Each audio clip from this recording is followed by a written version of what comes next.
fait le point évidemment sur ces images historiques, ce spectacle, le triste spectacle que j'évoquais tout à l'heure dans mon éditorial. Nicolas Sarkozy a donc été incarcéré à la prison de la Santé. On fait le point avec ce sujet de Simon Guillain. Sous les acclamations de la foule et accompagné de son épouse Carla Bruni, Nicolas Sarkozy quitte son domicile parisien dans le 16e arrondissement, devant des Français qui ne décolèrent pas. La condamnation dont il était victime, c'est scandaleux. Voilà, c'est tout. Procès stalinien. À bord de son véhicule, Nicolas Sarkozy salue une dernière fois la foule avant de prendre la direction de la prison de la Santé, lieu de son incarcération. Un peu plus tôt ce matin, et à l'initiative de ses fils, des amis et des Français se sont rassemblés pour témoigner leur soutien. Parmi eux, le sénateur Les Républicains, Stéphane Le Rudulier. Tout patriote qui, en ce moment, vit ces heures dramatiques, ne peut qu'exprimer une certaine forme de tristesse, de consternation également et d'incompréhension. Condamné à 5 ans de prison, c'est à l'intérieur de ces murs que Nicolas Sarkozy doit purger sa peine. L'ancien chef d'État est placé à l'isolement, seul moyen de garantir sa sécurité. Seules 3 visites par semaine lui sont autorisées. Quelques minutes seulement après son incarcération, ses avocats ont déposé une demande de remise en liberté. Elle devra être examinée par la Cour d'appel dans un délai maximum de 2 mois. Voilà pour le point sur ce qui s'est passé aujourd'hui. Sabrina Birlin-Boyer, vous êtes devant la prison de la Santé avec Florian Doré. Bonsoir à tous les deux.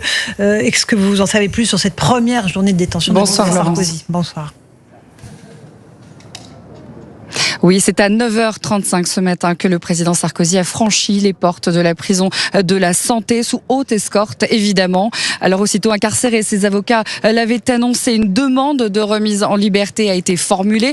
La justice aura 2 mois pour trancher, même si le délai devrait être plus court. En attendant, il est incarcéré ici, à la prison de la Santé à Paris, placé à l'isolement afin que sa sécurité soit maximale. Aucun contact donc avec les autres détenus. Il aura seulement 1 heure de promenade par jour. Enfin, il pourra compter sur le soutien sans faille de sa famille. Il pourra avoir jusqu'à 3 visites par semaine de sa famille ou de ses avocats. Visites qui ont déjà commencé aujourd'hui, puisque l'on sait que l'épouse de Nicolas Sarkozy, Carla Bruni Sarkozy, est venue au parloir cet après-midi. Maître Darrois, l'un des avocats de Nicolas Sarkozy, est lui aussi venu voir son client. Et il nous rapporte que Nicolas Sarkozy reste combatif. Il va tenir le coup, dit-il. Son avocat qui ajoute que c'est un moment funeste pour son client, mais aussi pour la justice. Merci beaucoup Sabrina et Florian Doré. On sera tout à l'heure avec maître Christophe Incrin, qui est l'autre avocat de Nicolas Sarkozy, Gauthier Lebret. Ces images, elles sont inédites évidemment, elles sont tristes et elles plongent le pays dans une forme de stupéfaction dont personne n'arrive vraiment à réaliser la portée et l'ampleur. Et l'image à l'international, c'est-à-dire que la presse internationale à l'étranger s'est fait l'écho de la France à 2 reprises en 48 heures. Première fois parce que nous sommes incapables de protéger le patrimoine français au Louvre. On nous dit tout a bien fonctionné. Bah oui, tout a bien fonctionné. On est parti avec les bijoux, notamment de l'impératrice Eugénie. Et on a un ancien président de la République qui est incarcéré. Alors l'image de ce matin était évidemment d'une très grande force avec Carla Bruni, avec tout le clan autour du président Sarkozy juste avant qu'il soit incarcéré. Mais au-delà de la force de l'image, il y a le communiqué de Nicolas Sarkozy. Ce n'est pas un ancien président qui entre aujourd'hui en prison, c'est un innocent. Je rappelle, parce qu'on va le marteler, c'est très factuel. À chaque fois, 3 chefs d'inculpation sur 4 sont tombés. Pas d'enrichissement personnel, pas de pacte de corruption. Et surtout, c'est le cœur du sujet, pas d'argent libyen dans sa campagne de 2007. Le tout qui démarre avec un document qui est probablement un faux. Je cite là encore le tribunal et la première instance, le document de Mediapart.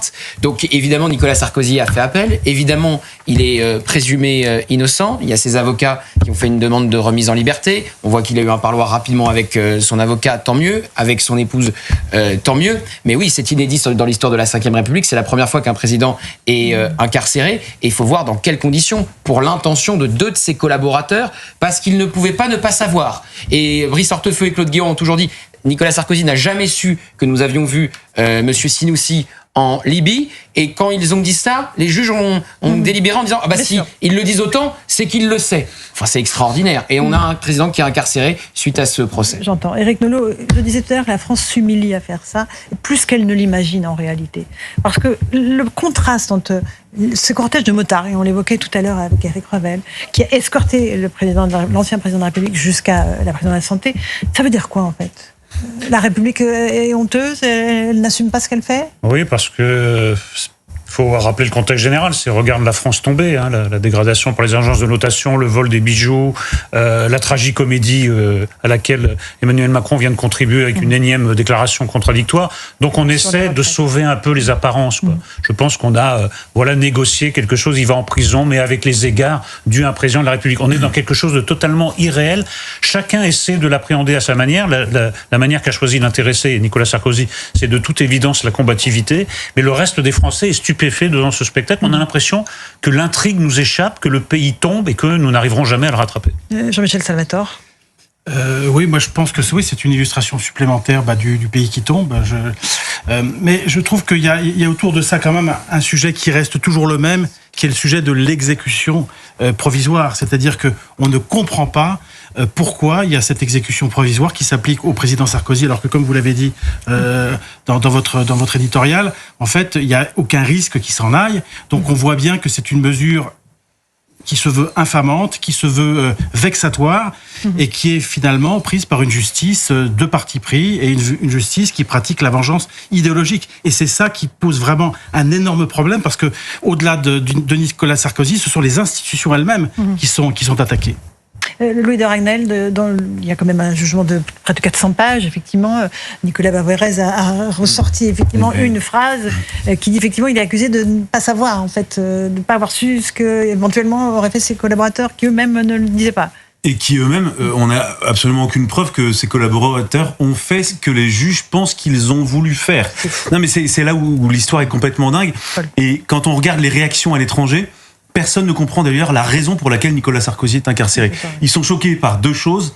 Un, qu'est-ce que vous faites à vos anciens chefs de l'État? Qu'est-ce qu'il a fait de si grave, Nicolas Sarkozy, pour être incarcéré de cette manière-là? Et la deuxième remarque qui revient le plus, c'est mais pour quelle on n'a pas compris. Donc le financement illicite de campagne, il n'y en a pas. Financement libyen, il n'y a pas. Corruption, il n'y en a pas. De quoi s'agit-il? Et donc quand on explique, alors moi j'ai dû faire ça cet après-midi, j'ai expliqué à quelqu'un qui suit l'actualité politique d'un peu loin à l'étranger ce que c'était que l'association de malfaiteurs concernant Nicolas Sarkozy. Alors il me dit mais en fait c'est des bavardages, c'est quoi? Enfin, et c'est vrai que personne ne comprend rien, et même les Français, honnêtement, à part ceux qui détestent Nicolas Sarkozy, ceux qui sont neutres ou qui l'apprécient évidemment, ne comprennent pas. Enfin, il y a aucune preuve, il y a rien. On écoute juste Jean-Michel Deroy, son avocat, qui est allé le voir il y a quelques instants au parloir. Écoutez, il dit qu'il est combatif. Ça m'a stupéfait, bouleversé, mais je sais qu'il va tenir le coup et qu'il ressortira combatif, comme vous dites. Il est dans une cellule de 9 mètres carrés.